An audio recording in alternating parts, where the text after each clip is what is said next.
Security analyst and former UK counter-terrorism intelligence officer Charles Shoebridge. Charles, good to have you with us. First of all, this whole situation is extremely unusual. The premises of a diplomat, of a foreign diplomat being searched. How difficult is this going to be? It's unclear to me, unlike with the consulate itself, whether the Consulate General's premises, home premises, one presumes they are, but it has to be clarified whether these are also counting as diplomatic premises. If so, of course, the Saudis have had to cooperate and give permission for the Turks to go in. But, of course, that isn't necessarily against the Saudis' interests, because the fear, I think, for the Saudis initially was that any search of the consulate itself, and remember that took a long time to be given permission to go ahead, would reveal evidence that would contradict the Saudis' narrative at that time, indeed for some 2 weeks, that nothing had happened to this gentleman whatsoever.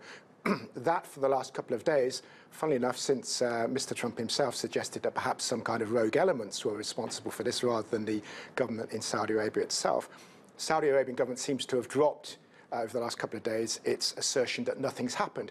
And therefore, they've got less to fear, of course, from, for example, forensic evidence being found in these premises, which perhaps has led them to drop their objections. Because then if those forensic findings are there that would confirm what we already suspect, of course, from Turkish claims that they have recordings of what's happened, the very fact, the massive circumstantial evidence that something did untoward happened to this person, then of course all that will do was simply boost the idea that something did happen, somebody was responsible, but it wasn't the royal family.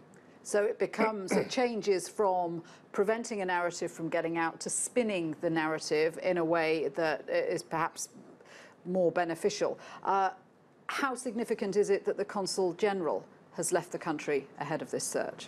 Well, of course, it's very convenient for them that for the Saudis to withdraw him. And of course, under these kind of situations, you might expect that he's going to be withdrawn for consultations in any case. But certainly you would want the family out of that property just for technical reasons while this is happening. But whilst, of course, forensics is important, it's perhaps less important given that, indeed, it's probably superfluous to any case, given that the massive circumstantial evidence suggests what happened in that consulate did happen in terms of either the killing or the abduction of this person, together with, if the claims are correct from the Turkish authorities that they have, for example, recordings, that would present pretty cogent evidence in any case.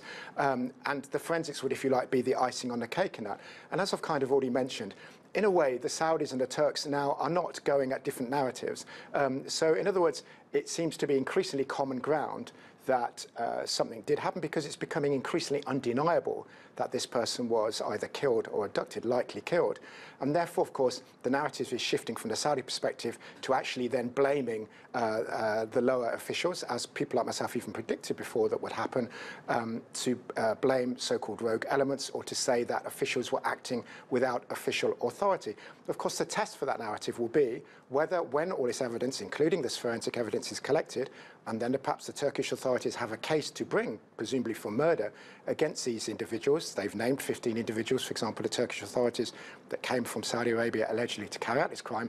Will the Saudi authorities then, for example, waive any perhaps diplomatic immunity and actually extradite those people to Turkey?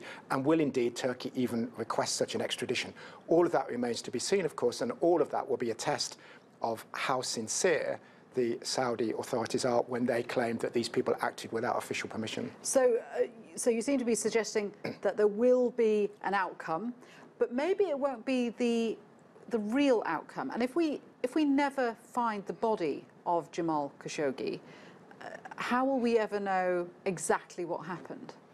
If sufficient forensic evidence, for example, in terms of blood, is found, if the recordings that some Turkish authorities have claimed do exist, for example, today it's been reported in some quarters 7 minutes of recording of him being tortured and dying, then that will present pretty compelling evidence that he is dead. It may be that in that context, the search of the Consulate General's house itself will be important, because one of the allegations is that the body or the remains were moved to there prior to them then being shifted to Saudi Arabia or elsewhere. We will need to see what Turkey presents as its final report and evidence. And of course, that doesn't just depend, I suspect, and this isn't a criticism necessarily of Turkey, I suspect it would apply in a case like this to very many countries around the world.